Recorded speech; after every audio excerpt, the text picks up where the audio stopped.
สวัสดีครับทุกคนวันนี้ผมอยู่ที่หาดนายางจังหวัดภูเก็ตครับช่วงนี้ผมมาภูเก็ตบ่อยมากเพราะมันเป็นซีซั่นของเขาครับ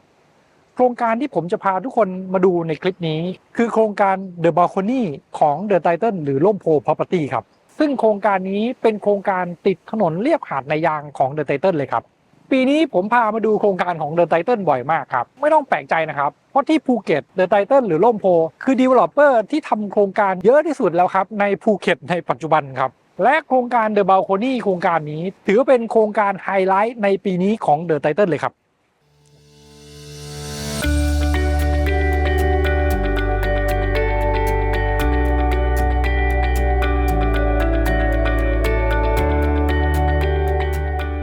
หาดนายางถือว่าเป็นหาดที่มีบรรยากาศแปลกที่สุดที่หนึ่งของภูเก็ตครับเพราะตัวหาดเนี่ยมันมีพื้นที่อุทยานศิรินาถรวมอยู่ด้วยครับตัวอุทยานศิรินาถไม่ได้กินพื้นที่ทั้งหมดนะครับแต่จะกินพื้นที่บางส่วนที่อยู่ติดหาดลากยาวตั้งแต่นู่นฝั่งสนามบินมาจนถึงจุดที่ผมยืนอยู่ที่เขาเรียกว่าหัวแหลมอ่าวปอทางด้านนู้นครับซึ่งความที่เขามีพื้นที่ปิดที่เป็นพื้นที่อุทยานอยู่ด้วยทำให้มันจะมีพื้นที่บางส่วนของหาดที่ยังมีบรรยากาศเป็นธรรมชาติดั้งเดิมอยู่ครับเวลาเราอยากจะได้บรรยากาศแบบนั้นเดินเข้าไปผ่านด่านตรงนี้จ่ายค่าเข้าแล้วก็เดินหรือขับรถหรือขี่จักรยานเข้าไปนอนเล่นนั่งเล่นริมหาดได้โดยที่แทบจะไม่มีใครรบกวนเลยครับและความที่เขาเป็นพื้นที่อุทยานมันจะการันตีพื้นที่สีเขียวการันตีเรื่องแนวต้นสนขนาดใหญ่ที่เป็นซิกเนเจอร์ของหาดนี้ไปอีกยาวนานครับส่วนบรรยากาศในปัจจุบันเปลี่ยนไปเยอะครับในปัจจุบันจะมีร้านค้าร้านอาหารร้านนวดมาเปิดให้บริการบริเวณหาดเยอะขึ้นกว่าแต่ก่อนครับซึ่งก็จะเกาะอยู่กับถนนเลียบหาดนี่แหละครับซึ่งแนวถนนเลียบหาดก็ค่อนข้างสงบนะครับไม่มีรถขับไปขับมาพลุกพล่านเพราะว่ามันเป็นถนนเล็กๆครับส่วนพื้นที่ติดหาดแต่ละจุดก็จะไม่เหมือนกันครับอย่างจุดตรงนี้ก็จะมีพื้นที่เดินแอคเซสเข้าหาดได้มีที่จอดรถมีร้านค้าเอาร่มมาตั้งคนคอยให้บริการเราสะดวกกว่าแต่ก่อนเยอะครับตัวหาดนายางจะอยู่ติดกับสนามบินภูเก็ตเลยนะครับซึ่งความยาวของหาดเนี่ยถ้านับรวมกับไม้ขาวด้วยเนี่ยจะยาวรวมกันไปถึง13กิโลเลยครับแต่เอาเฉพาะส่วนของหาดนายางที่ทุกคนคุ้นเคยกันที่มีพวกร้านค้ามีสวนสนมีอะไรต่างๆที่คนชอบมาใช้กันเนี่ยจะมีความยาวรวมกันประมาณ3กิโลเมตรครับสภาพของชายหาดที่นี่จะมีคนมาเล่นน้ำเยอะเนื่องจากมันเป็นหาดน้ำตื้นที่เล่นน้ำได้ปลอดภัยอีกหาดหนึ่งครับส่วนตัวทรายชายหาดเนี่ยจะเป็นสีน้ำตาลอ่อนค่อนข้างละเอียดครับจุดเด่นของสภาพหาดของหาดนายางคือมันมีกิจกรรมทางทะเลน้อยและตัวชายหาดค่อนข้างกว้างครับมันเหมาะกับการเดินเล่นนอนเล่นพักผ่อนสบายๆก่อกองทรายทำกิจกรรมร่วมกันกับครอบครัวครับข้อดีอย่างหนึ่งของหาดที่มีความยาวมากๆก็คือมันสามารถแยกโซนการใช้งานได้ครับในโซนที่เราเปิดคลิปเมื่อกี้นี้จะเห็นว่ามีพ่อค้าแม่ค้าและนักท่องเที่ยวเยอะมากใช่ไหมครับแต่ถ้าเราขยันเดินต่อมาเรื่อยๆเราจะพบว่าในบริเวณของหาดมันจะสงบมันจะแทบไม่มีคนเลยครับซึ่งตัวหาดที่ไม่ได้มีพ่อค้าแม่ค้าไม่ได้มีนักท่องเที่ยวมากสภาพของหาดมันจะเป็นอย่างที่เราเห็นครับรวมถึงตัวหาดทรายเนี่ยมันจะน่าเล่นกว่าบริเวณที่มีคนเยอะๆมากขึ้นไปอีกระดับหนึ่งเลยครับไฮไลท์ของหาดนี้ก็คือแนวต้นสนยาวตลอดแนวความยาวของหาดซึ่งต้นสนของที่นี่จะมีแต่ต้นสนขนาดต้นใหญ่ๆเพราะอยู่กันมานานและคงจะอยู่กันไปอีกยาวครับเห็นเรือประมงที่จอดกันอยู่นี่ไหมครับอันนี้เป็นเรือประมงของชาวประมงพื้นบ้านที่ทำมาหากินอยู่ในย่านภูเก็ตนี้นะครับซึ่งตรงจุดนี้อยู่ห่างจากโครงการมานิดเดียวเองครับเขาจะเรียกว่าตลาดชิงปลาครับ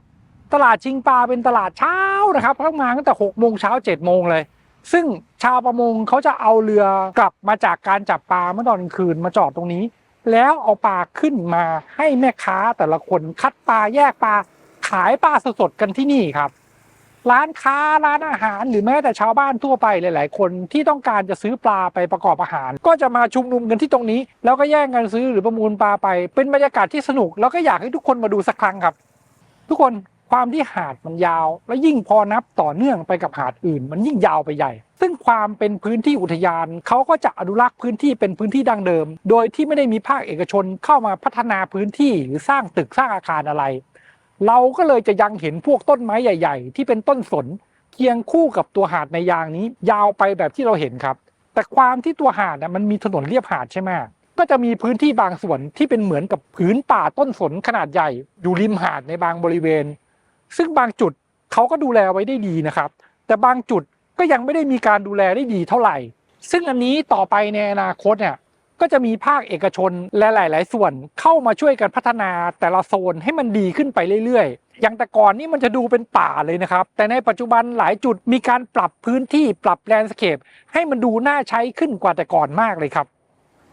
ความสะดวกและความอุดมสมบูรณ์รวมถึงอาหารการกินรอบโครงการมีเยอะอยู่แล้วครับในโซนนี้ก็มีเยอะขึ้นเรื่อยๆแต่สิ่งหนึ่งที่กำลังจะมีเพิ่มขึ้นมาก็คือตัวมิงเกิลไวฟ์ครับตัวมิงเกิลไวฟ์เนี่ยจะอยู่ตรงข้ามกับโรงเรียนวัดมงคลวรารามนะครับซึ่งจะอยู่ห่างจากตัวโครงการไป350 เมตรเองครับตัวมิงเกิลไวฟ์กับตัวมิงเกิลมอลที่อยู่ในยางจะเป็นเจ้าของเดียวกันครับแล้วก็จะเป็นคอมมูนิตี้มอลลักษณะเดียวกันเพียงแต่มิงเกิลไวฟ์จะใหญ่กว่าเยอะครับซึ่งตรงมิงเกิลไวฟ์เนี้ยจะมีร้านค้าอยู่ประมาณ27ช็อปเลยครับต่อไปในอนาคตเมื่อเขาสร้างและเปิดให้บริการแล้วน่าจะเป็นอีกหนึ่งแมกเนตที่สำคัญในย่านนี้และเป็นที่พึ่งพิงของคนในย่านนี้ครับมาดูที่ตั้งของตัวโครงการกันบ้างครับตัวโครงการเดอะบัลคอนี่ทำเลที่ตั้งเขาจะอยู่ติดกับถนนเลียบหาดในยางนะครับซึ่งปัจจุบันเนี่ยตัวแปลงที่ดินเขามีการล้อมรั้วเมทัลชีทติดป้ายโครงการไว้เรียบร้อยแล้วครับ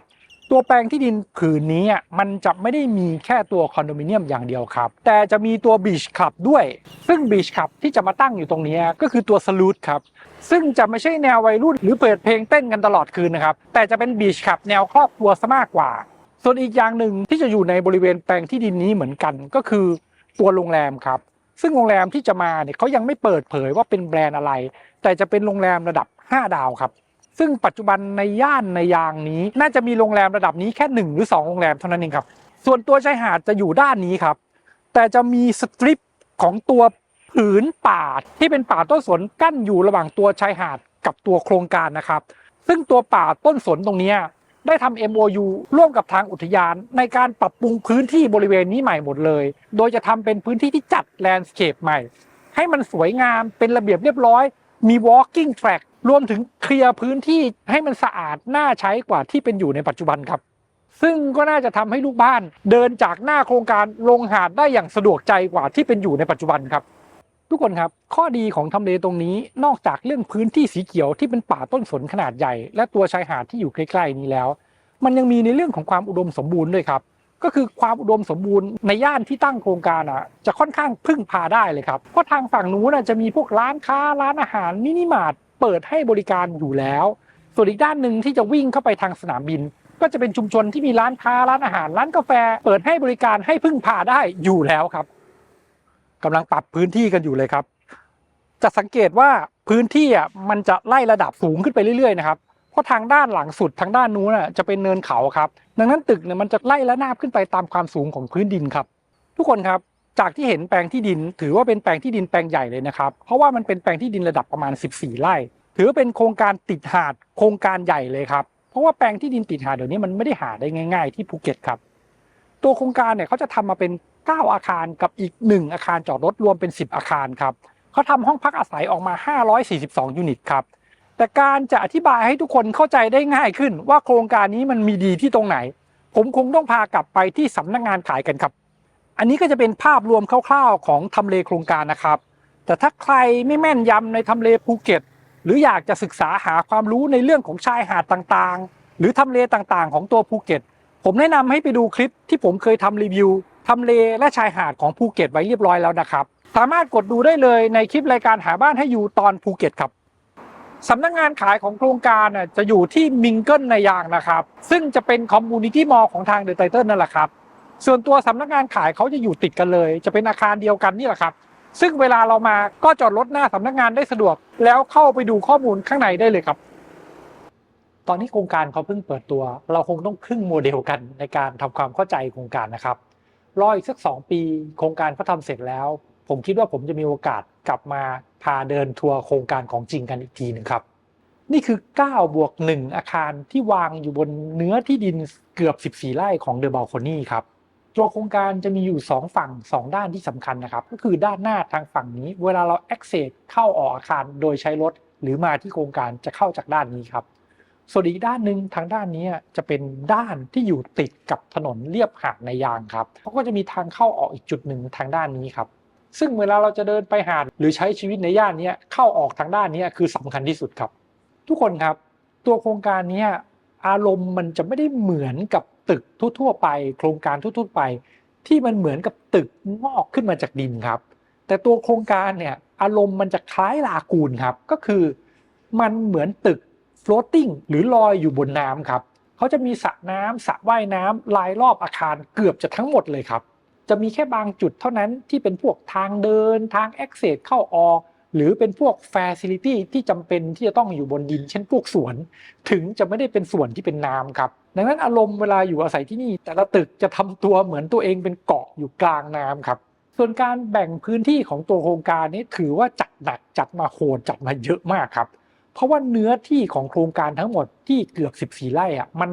22,000 ตารางเมตรเขาแบ่งออกมาเป็นพื้นที่ส่วนกลางที่ลูกบ้านมาใช้งานร่วมกันได้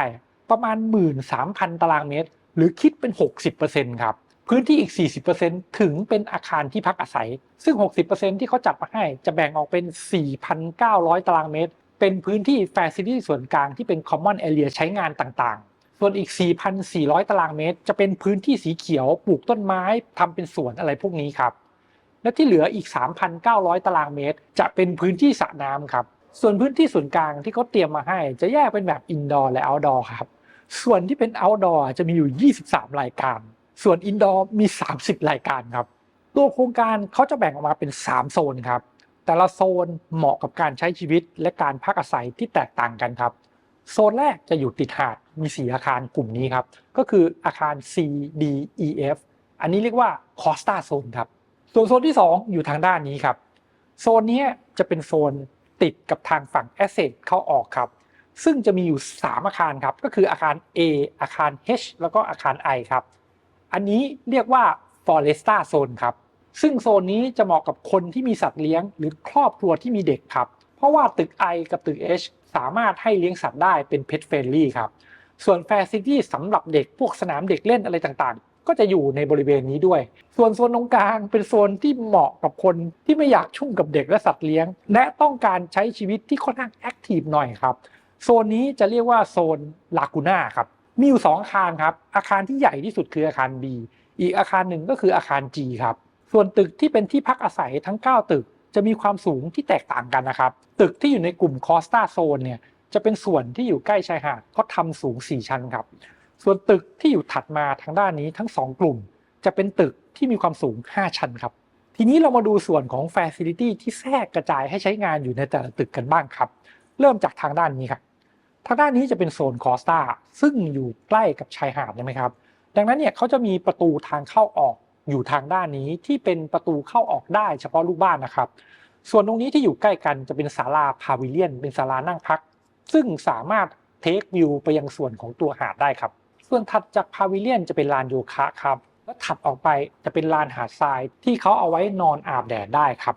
เราสามารถเดินเข้ามายังอาคารได้จากทาง2ฝั่งเลยเขาจะมีทางเดินตลอดแนว2ฝั่งชิดรั้วไปจนถึงด้านหน้าเลยครับซึ่งอันนี้ถ้าเราขี้เกียจเดินมันจะมีรถบักกี้ที่คอยรับส่งด้วยครับซึ่งก็จะสะดวกสำหรับลูกบ้านมากๆส่วนตรงกลางด้านในเนี่ยก็จะเป็นตัวสระว่ายน้ำเรียกว่า Stanley Pool ครับซึ่งตัวสระจะไม่ได้มีแค่ตรงกลางครับแต่จะสามารถว่ายเลาะตึกรอบอาคารมาได้ด้วยครับส่วนเกาะกลางตรงนี้ก็จะเป็นตัว Costa Sunbath ครับเป็นพื้นที่เกาะกลางสำหรับนอนอาบแดดได้ซึ่งเป็น Facility ที่สำคัญสำหรับชาวต่างชาติโดยเฉพาะชาวยุโรปครับพื้นที่ระหว่างตึกก็จะจัดทำเป็นสวนเล็กๆครับเวลาเดินเลาะระหว่างตึกเนี่ยก็จะได้มีพื้นที่สีเขียวให้ดูด้วยส่วนตัวสระว่ายน้ำทางฝั่งนี้ก็จะว่ายเลาะไประหว่างตึกได้เช่นเดียวกันครับส่วนตรงนี้จะเป็นสตริปทางเดินกั้นแยกกันระหว่างโซนที่เป็นลากูน่ากับโซนคอสตาครับซึ่งตรงสตริปทางเดินนี้จะมีพาวิเลียนอีกจุดหนึ่งเรียกว่าคอสตาพาวิเลียนครับมาดู outdoor facility ของฝั่งลากูน่าบ้างครับตัว outdoor facility ของฝั่งลากูน่าจะเน้นเป็นส่วนที่เป็น active ครับก็คือทางฝั่งคอสตาอาจจะแช่น้ำชิลๆว่ายน้ำเล่นนิดๆหน่อยๆแต่พอมาเป็นฝั่งลากูน่ามีแลบพูลเลยเราสามารถว่ายน้ำออกกำลังกายจริงจังได้ครับเพราะตัวแลบพูลนี้จะเป็นสระกว้าง6เมตรยาว25เมตรครับซึ่งตัวสระมันไม่ได้จบแค่ตัวแลบพูลนี้นะครับมันจะมีทางว่ายลอดสะพานเชื่อมลัดเลาะไปยังส่วนอื่นๆของตัวอาคารด้วยเราสามารถกระโดดลงสระจากจุดไหนก็ได้ครับแล้วก็ว่ายเข้ามาเชื่อมกับตัวแลบพูลได้โดยที่ไม่ต้องเดินขึ้นมาบนบกเลยครับตรงกลางระหว่างตึก G และตึก B ที่อยู่ในโซนลากูน่า จะมีทางเชื่อมกันครับซึ่งตัวทางเชื่อมเขาจัดงานแลนด์สเคปและจัดเป็นพื้นที่ใช้งานด้วยซึ่งก็จะประกอบไปด้วยตัวพาวิเลียนเป็นพื้นที่นั่งเล่นสบายๆครับส่วนตรงจุดนี้ที่เป็นทางเดินเชื่อมก็จะมีตัวจากุชิครับส่วนด้านที่สงบหน่อยทางด้านนี้เขาจะมีเทอราปีพูลครับจะเป็นพื้นที่นั่งแช่น้ำที่มีสเต็ปครับเราสามารถที่จะนั่งแช่น้ำผ่อนคลายใต้ต้นไม้โดยมีพื้นที่อเนกประสงค์เป็นลานอเนกประสงค์ตรงนี้ครับสามารถนอนอาบแดดได้หรือจะทำกิจกรรมอื่นก็ได้เพราะว่ามันเป็นพื้นที่อเนกประสงค์ที่มีพื้นที่ค่อนข้างใหญ่ครับส่วน3อาคารด้านหน้าสุดที่เป็นโซน Foresta ถือว่าเป็นส่วนที่มี Outdoor Facility เยอะและละเอียดที่สุดครับอย่างตรงนี้ก็จะเป็นพื้นที่สำหรับเป็นสนามเด็กเล่นครับเด็กๆสามารถที่จะมาเล่นทำกิจกรรมตรงนี้ได้ครับตรงนี้เขาจะเรียกว่า Kid Park แล้วก็จะมีตัว Tree House ไว้ให้เด็กๆเขาเล่นด้วยส่วนพื้นที่รายรอบอาคารทางด้านนี้และพื้นที่ตรงกลางก็จะเป็นสระว่ายน้ำที่เชื่อมกันว่ายออกกำลังกายได้หรือว่ายเล่นพักผ่อนแนวสบายๆก็ได้เวลาเราปล่อยให้เด็กๆเล่นอยู่ตรงสนามเด็กเล่นของเขาตรงนี้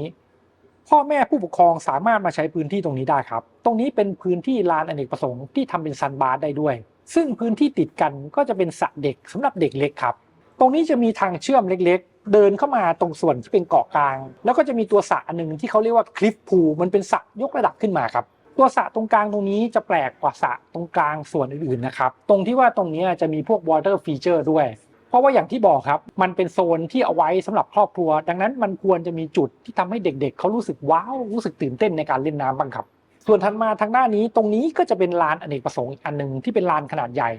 แล้วก็ใช้เป็นที่อาบแดดได้อีกจุดหนึ่งครับตรงนี้น่าจะรองรับการใช้งานได้เยอะสุดสำหรับโซนนี้แล้วครับซึ่งส่วนที่อยู่ติดกันทางด้านนู้นก็จะเป็นส่วนของจากุชิครับส่วนพื้นที่ด้านหน้าสุดก็จะเป็นโซนที่เป็น access zone ใช่ไหมครับเวลาเราขับรถเข้ามาจะมีป้อมรปภดูแลตลอด24ชั่วโมงแล้วตรงนี้ก็จะเป็นจุดบนที่เป็น drop area ครับรถของ visitor จะจอดด้านนี้ครับส่วนรถของลูกบ้านเนี่ยขับรถเข้ามาจอดที่อาคาร facility ที่เป็นอาคารจอดรถได้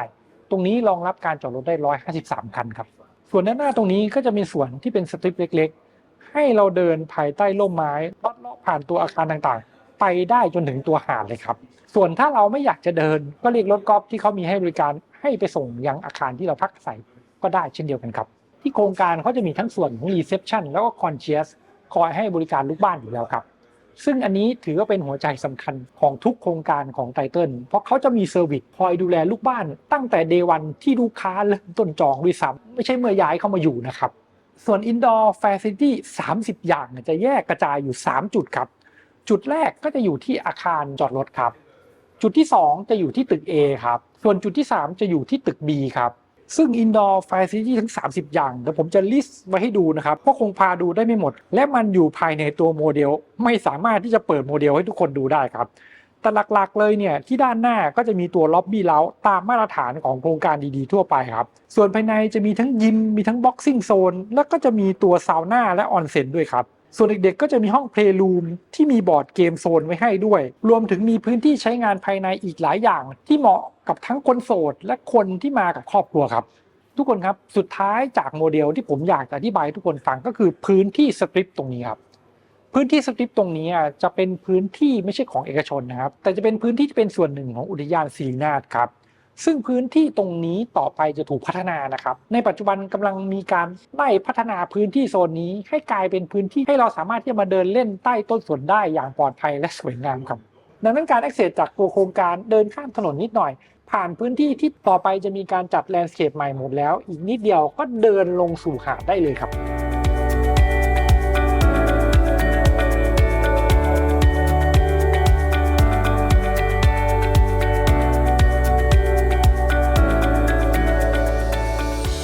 ทุกคนครับที่สำนักงานขายเขานอกจากจะมีโมเดลให้ดูแล้วเขายังทำห้องตัวอย่างไว้ดู3ห้องเลยนะครับ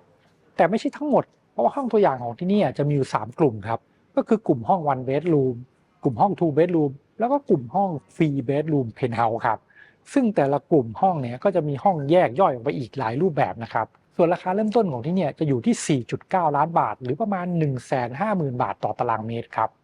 ส่วนห้องที่แพงที่สุดจะเป็นห้องเพนท์เฮาส์ครับซึ่งอันนั้นเนี่ยตารางเมตรจะอยู่ที่ประมาณ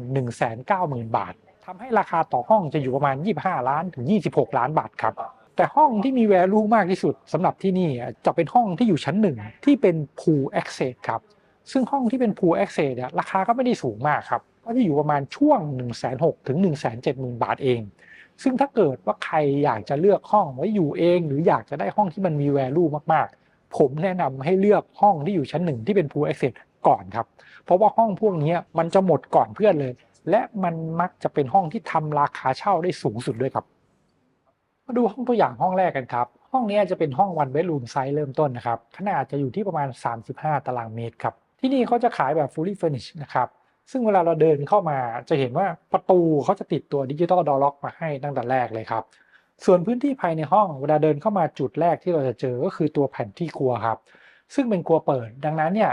ไม่ได้ใช้ทำอาหารจริงจังหรอกครับเวลาเรามาเที่ยวพักผ่อนม่านตากอากาศอย่างมากเราก็เตรียมอาหารเล็กๆน้อยๆหรืออุ่นอาหารทานง่ายๆครับเขาก็เลยจะติดตั้งตัวเตาของ h a f e l e พร้อมกับเครื่องดูดควันของ h a f e l e ไว้ให้ทางตำแหน่งนี้ครับส่วนตรงนี้ก็จะเป็นซิงค์ล้างจานซึ่งจะเป็นขนาดใหญ่นะครับส่วนของพื้นที่เก็บของจะมีทั้งด้านล่างและด้านบนครับซึ่งตัวงานฟิตติ้งของเขาจะเป็นแบบซอฟต์โคลสทั้งหมดแบบนี้ครับส่วนใต้ซิงค์ก็จะเป็นพื้นที่วางถังขยะตามมาตรฐานของโครงการดีๆอยู่แล้วครับส่วนถ้าเราอยากจะวางไมโครเวฟสามารถซื้อไมโครเวฟมาวางตรงตำแหน่งนี้ได้ครับมาดูฝั่งนี้กันบ้างครับฝั่งนี้จะเป็นพื้นที่วางตู้เย็นครับซึ่งตู้เย็นจะวางตู้เย็นได้ขนาดประมาณเท่านี้ครับซึ่งก็น่าจะเหมาะกับห้องแบบ one bedroom ไม่จำเป็นต้องใช้ตู้เย็นใหญ่มากก็ได้ครับส่วนด้านนี้จะเป็นตู้รองเท้าครับสามารถที่จะวางรองเท้าได้ประมาณ 6-7 คู่ครับแล้วก็ด้านบนก็สามารถวางของใช้จุกจิกอะไรต่างๆได้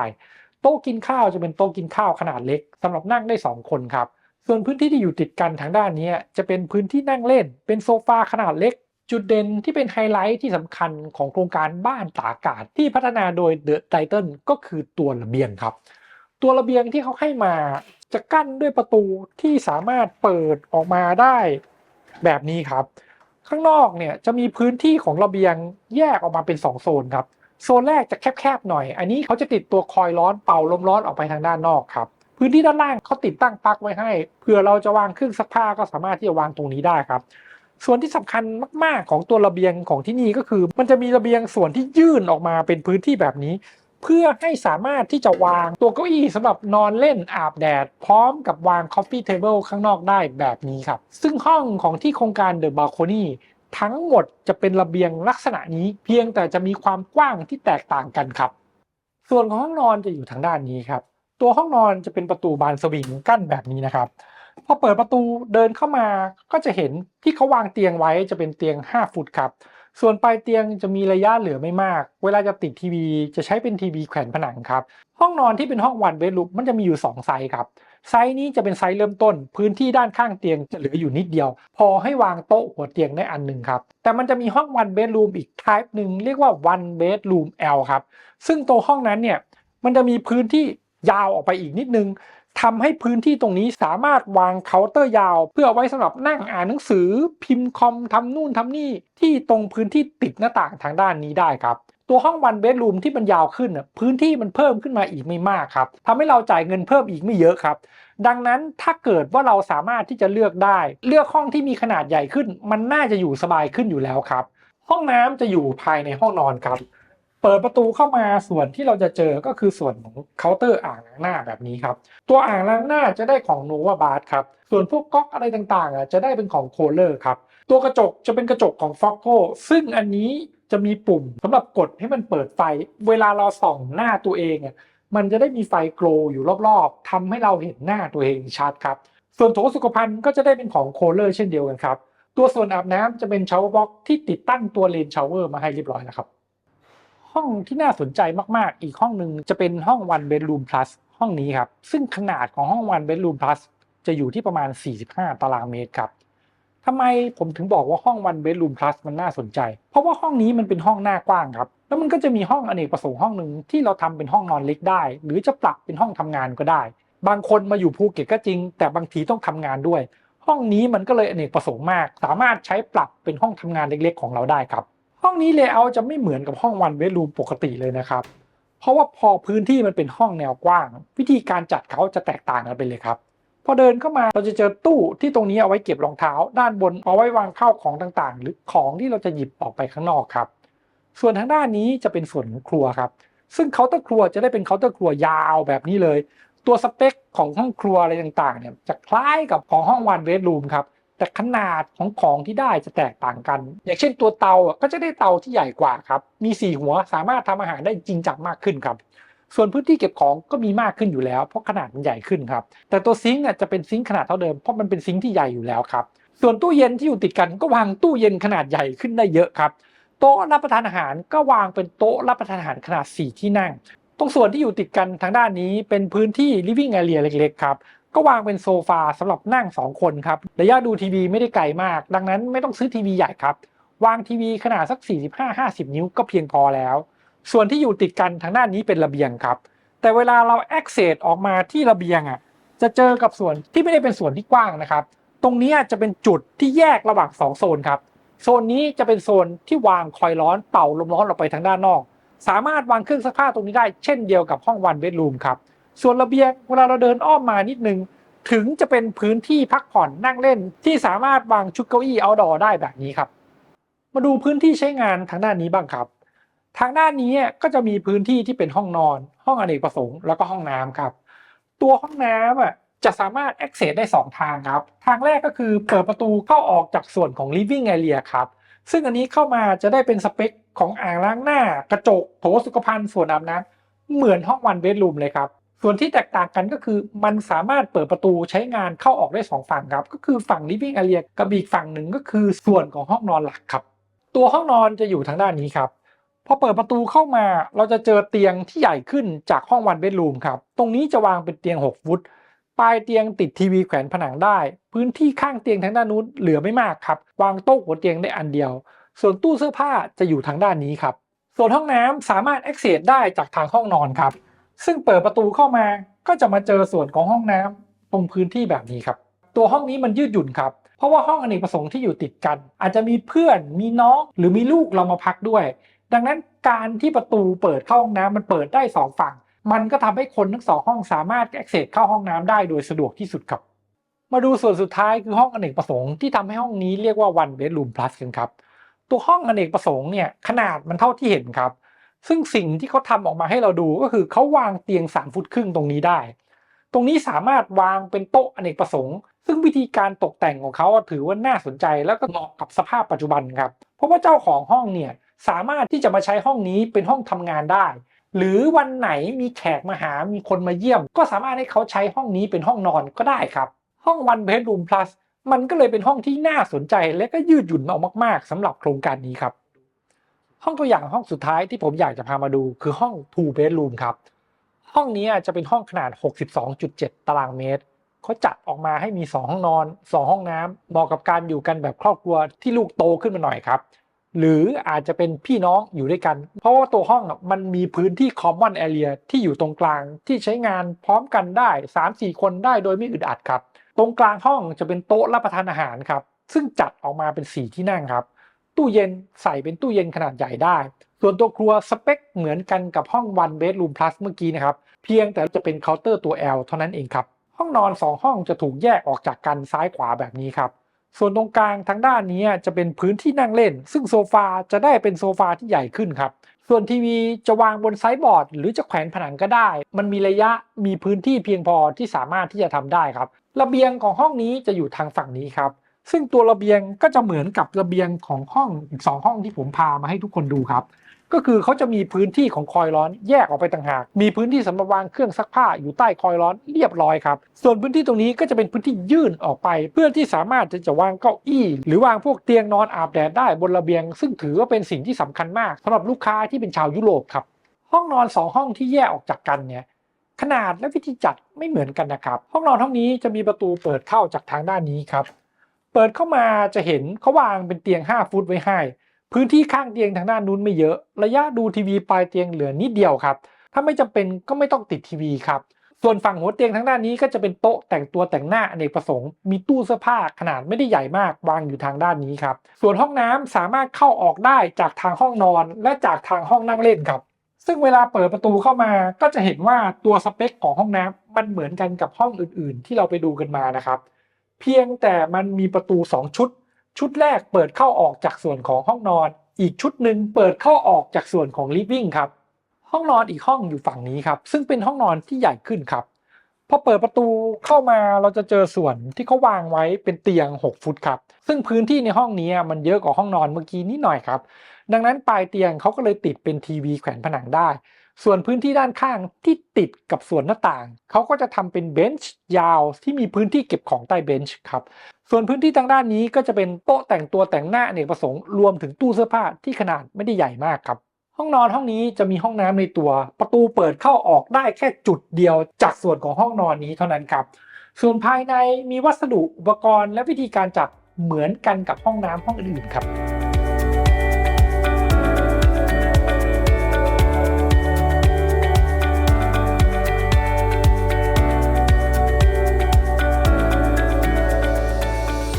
ดูโครงการกันเรียบร้อยแล้วตอนนี้ก็ถึงเวลาที่ผมจะเล่าให้ฟังว่าผมคิดยังไงกับตัวโครงการนี้ครับเอาเรื่องที่สำคัญที่สุดก่อนนั่นคือเรื่องของทำเลครับทำเลโครงการตั้งอยู่ติดกับถนนเลียบหาดนายางครับซึ่งแทบจะเรียกว่าติดกับตัวหาดเลยก็ว่าได้เพราะว่าส่วนที่อยู่ติดกับตัวหาดมันคือพื้นที่สตริปเล็กๆที่เป็นแนวต้นสนของอุทยานครับพื้นที่ตรงนั้นเนี่ยจะเป็นพื้นที่ที่การันตีเป็นพื้นที่สีเขียวไปตลอดตราบเท่าที่ภาครัฐและอุทยานยังอยู่ครับซึ่งมันกินพื้นที่ขนาดใหญ่มากนะครับยาวไปจนถึงตัวสนามบินเลยครับตัวหาดนายางและพื้นที่ริมหาดในปัจจุบันกำลังถูกภาครัฐและเอกชนร่วมกันช่วยกันพัฒนาให้มันดูสวยดูดีน่าใช้กว่าสมัยก่อนครับเพราะว่าสมัยก่อนไม่มีเจ้าภาพครับสมัยก่อนมีคนทั้งบุกรุกเข้ามาใช้พื้นที่มีทั้งพื้นที่ที่ถูกปล่อยทิ้งว่างไว้ไม่ได้มีใครมาดูแลจริงจังแต่ในปัจจุบันหลังจากหาดนายางมีภาคเอกชนหลายๆส่วนเข้ามาพัฒนาหรือเข้ามาทำธุรกิจหรือเข้ามาใช้พื้นที่กันมากขึ้นก็เลยมีเจ้าภาพมากขึ้นในการช่วยกันมาดูแลพื้นที่บริเวณหาดนายางรวมถึงพื้นที่ของอุทยานด้วยทำให้ปัจจุบันเราเริ่มเห็นพัฒนาการของหาดนายางที่ค่อยๆเป็นระเบียบเรียบร้อยที่ค่อยๆสวยน่าใช้ขึ้นเรื่อยๆครับและอย่างที่ผมบอกทุกคนไปครับว่าหาดนายางที่ภูเก็ตถือว่าเป็นหาดที่มีไวบ์หรือบรรยากาศที่แตกต่างไปจากหาดอื่นๆโดยสิ้นเชิงเพราะมันมีอุทยานมีแนวต้นสนมีพื้นที่ชายหาดที่ไม่ได้เป็นของเอกชนนี่แหละครับมันก็เลยเป็นหาดที่ยังดูบริสุทธิ์ดูเป็นธรรมชาติมากกว่าหาดอื่นๆที่อยู่ในโซนเดียวกันครับทำเลหาดนายางมันมีทั้งข้อดีข้อเสียนะครับข้อดีที่หลายๆคนชอบก็คือมันอยู่ใกล้สนามบินมากครับขับรถออกมาจากสนามบินแค่ไม่ถึง10นาทีก็เข้ามาถึงตัวโครงการแล้วครับและข้อดีที่มันอยู่ในโซนในโลเคชันที่อยู่ตอนบนของเกาะทำให้เขาสามารถที่จะ access เข้าไปยังแผ่นดินใหญ่หรือพื้นที่บริเวณพังงาเขาหลักหรือไปท่องเที่ยวโซนอื่นได้ง่ายไม่ต้องผ่ารถติดทั้งเกาะเพื่อออกไปยังส่วนของสะพานข้ามเกาะครับรวมถึงความอุดมสมบูรณ์ทั้ง convenience store ทั้งซูเปอร์มาร์เก็ตทั้งร้านค้าร้านอาหารรวมถึงตัว Mingle Vibe ที่จะมาเปิดในอนาคตมันก็น่าจะทำให้พื้นที่บริเวณนี้เจริญและน่าอยู่อาศัยมีความอุดมสมบูรณ์มากขึ้นกว่าแต่ก่อนครับซึ่งอันนี้ถือว่าเป็นข้อดีในด้านทำเลของตัวโครงการนี้ครับส่วนข้อด้อยก็มีเหมือนกันนะครับบางคนอาจจะไม่ชอบสภาพชายหาดของตัวหาดนายางอาจจะชอบหาดที่มันดูสงบกว่านี้หรืออาจจะชอบหาดที่มันมีทรายละเอียดกว่านี้หรืออาจจะชอบหาดที่มันมีกิจกรรมกลางวันกลางคืนมากกว่านี้เช่นหาดป่าตองหาดลาวัยบานาน่าบีชอะไรต่างๆพวกนี้จะมีอารมณ์มีไวบ์ที่แตกต่างกันอยู่แล้วครับอันนี้จะเรียกว่าเป็นข้อเสียตรงๆก็ไม่ได้มันขึ้นอยู่กับว่าเราชอบแบบไหนมากกว่าครับอีกด้านหนึ่งที่เป็นทั้งข้อดีข้อเสียของทำเลหาดนายางในย่านนี้ก็คือมันไม่ได้เป็นพื้นที่เอกชนล้วนครับมันยังมีพื้นที่ของทางราชการและยังมีพื้นที่ของเขตอุทยานอยู่ด้วยดังนั้นในอนาคตมันก็จะไม่เจริญมันก็จะไม่ได้มีสิ่งปลูกสร้างได้เต็มพื้นที่ครับซึ่งในข้อนี้ก็น่าจะเหมาะกับคนที่มองหาข้อดีของมันที่จะการันตีพื้นที่สีเขียวที่เป็นพื้นที่ของรัฐไปอีกยาวนานครับส่วนรูปแบบของโครงการผมถือว่า The Balcony เป็นอีกหนึ่งโครงการของ The Titan ที่มีความเป็น The Titan สูงมากครับก็คือเขาจัดให้มีสิ่งอำนวยความสะดวกหรือ Facility ออกมาเยอะจนอยู่ในระดับที่เรียกว่าเวลาเรามาอยู่ที่โครงการเราไม่จำเป็นต้องออกไปใช้พื้นที่อื่นเลยครับเราอยากจะว่ายน้ำเล่นน้ำอาบแดดทำกิจกรรมเล่นเกมชกมวยเข้ายิมคือมันมีอยู่ที่โครงการครบหมดแล้วครับซึ่งถือว่าเป็นข้อดีที่สำคัญมากๆของโครงการนี้ครับเพราะอย่าลืมว่าเวลาเราซื้อห้องเราไม่ได้เป็นแค่เจ้าของห้องแต่เราเป็นเจ้าของพื้นที่ส่วนกลางร่วมกันด้วยครับยิ่งเขาให้มาเยอะมันยิ่งคุ้มค่ากับเงินที่เราลงทุนไปครับส่วนเรื่องของตัวห้องเขามีรูปแบบห้องให้เลือกหลายรูปแบบอันนี้แล้วแต่เราเลยครับ ว่าเราชอบห้องแบบไหนหรือมีสมาชิกในครอบครัวที่จะมาใช้งานร่วมกันกี่คนเราจะได้เลือกห้องที่เหมาะสมกับตัวเองได้ครับซึ่งห้องของที่นี่แม้จะมีอยู่500กว่าห้องแต่มันก็จะมีบางห้องที่เป็นแรไอเทมมีจำกัดครับอย่างเช่นเพนท์เฮาส์ที่เป็น3 bedroom มีแค่8ห้องเองและห้องที่อยู่ชั้นล่างสุดที่เป็น pool access ในทำเลดีๆก็มีอยู่ไม่เยอะครับซึ่งถ้าเป็นไปตามเทรนด์ปกติที่เดอะไททันเขาทำโครงการมาห้องพวกนี้น่าจะหมดหรือปิดการขายไปได้อย่างรวดเร็วตั้งแต่เพิ่งเปิดตัวครับสุดท้ายที่ผมอยากจะพูดถึงคือทำไมโครงการของเดอะไททันถึงสามารถพัฒนาได้เยอะจนในปัจจุบันเขามีเป็น10โครงการแล้วที่ภูเก็ตและถือว่าเป็น developer ที่พัฒนาโครงการในภูเก็ตเยอะที่สุดแล้วครับในปัจจุบันสิ่งที่ทำให้เขาประสบความสำเร็จมีลูกค้ามาจองหรือมาซื้อโครงการเขาต่อเนื่องมันคือเรื่องของเซอร์วิสครับเขามีบริษัทลูกที่ตั้งขึ้นมาเพื่อให้บริการลูกบ้านโดยเฉพาะครับทั้งดูแลเรื่องของการใช้ชีวิตรายวันเพราะทุกตึกทุกอาคารของเขาจะมีรีเซพชันมีคอนเชียสมีเซอร์วิสอะไรต่างๆที่เป็นปกติของเขาอยู่แล้วแต่ถ้าเกิดลูกบ้านอยากจะได้อะไรอย่างอื่นเช่นอยากจะซื้ออยากจะขายอยากจะปล่อยเช่าอยากจะให้ดูแลห้องเขาก็จะมีบริการพวกนั้นด้วยโดยลูกบ้านแทบจะไม่ต้องทำอะไรเลยครับทางโครงการเขาเข้าใจดีครับว่าลูกบ้านส่วนใหญ่ของที่นี่เขาเป็นชาวต่างชาติการจะไปทำนู่นทำนี่ติดต่อนู่นติดต่อนี่มันไม่ได้ง่ายไม่ได้สะดวกสำหรับชาวต่างชาติที่พูดภาษาไทยอาจจะยังไม่ได้หรือแม้แต่ไม่ได้อยู่ในเมืองไทยเป็นประจำด้วยซ้ำซึ่งตัวเซอร์วิสนี้ก็เลยเป็นหัวใจสำคัญที่ทำให้ชาวต่างชาติหรือทำให้ลูกค้าของเดอะไททันเนี่ยเขายังกลับมาตามซื้อโครงการของเดอะไททันจนถึงทุกวันนี้ครับส่วนสำหรับคนไทยคอนโดตากอากาศในหลาย ๆที่อาจจะยังไม่ใช่ช่วงเวลาที่น่าลงทุนครับแต่ที่ภูเก็ตมันเป็นตลาดที่แปลกครับเพราะว่าที่ภูเก็ตตั้งแต่หลังโควิดมาถือว่าค่อยๆบูมเพิ่มขึ้นเรื่อยๆครับโดยดีมานด์ของผู้เช่ามันมีสูงกว่าซัพพลายของที่เอามาปล่อยเช่าครับทำให้ราคาเช่าคอนโดมิเนียมของที่ภูเก็ตพุ่งอยู่ในระดับที่สูงมากหลายๆที่หลายๆโครงการยิวพุ่งไปถึง 12-13% เลยครับซึ่งถือว่าเป็นการให้ผลตอบแทนต่อการลงทุนที่สูงมากในปัจจุบันครับแต่ผมต้องบอกอย่างนี้นะครับที่ภูเก็ตมันมีซีซันแนลนะครับดังนั้นอัตราการปล่อยเช่าในแต่ละช่วงราคามันจะไม่เท่ากันครับอย่างที่2ตลาดที่ภูเก็ตเป็นตลาดต่างชาติเวลาเราดิวหรือหาตลาดอาจจะไม่เหมือนกับที่เราคุ้นเคยทำกันในคอนโดในกรุงเทพหรือที่อื่นที่เราสามารถที่จะโพสต์เองติดต่อลูกค้าเองหรือปิดดิวได้ด้วยตัวเองครับที่ภูเก็ตส่วนมากเราต้องใช้เอเจนต์ครับแล้วราคาที่เราต้องจ่ายเอเจนต์ที่ภูเก็ตสูงมากครับมีตั้งแต่หลักประมาณ10กว่าเปอร์เซ็นต์ไปจนถึง30%ซึ่งอันนี้เราต้องเอามาคำนวณในเรื่องของการลงทุนด้วยครับซึ่งโดยสรุปโดยรวมผมอยากจะบอกว่าถึงแม้ในปัจจุบันตลาดอสังหาในประเทศไทยจะยังไม่ได้ดีมากแต่มันไม่ได้เกี่ยวอะไรกับภูเก็ตเลยครับทุกคนที่ภูเก็ตยังเป็นหนึ่งในตลาดที่เราสามารถจะซื้อคอนโดได้ซื้อบ้านตากอากาศได้ปล่อยเช่าได้ลงทุนได้หรือแม้แต่ใช้อยู่อาศัยเองด้วยปล่อยเช่าเองด้วยก็ได้ครับเพราะตลาดภูเก็ตทุกๆปีที่เราเห็นมันเติบโตขึ้นไปเรื่อยๆเนื่องจากว่ามันไม่ได้อิงตามตลาดของประเทศไทยแต่เพียงอย่างเดียวครับ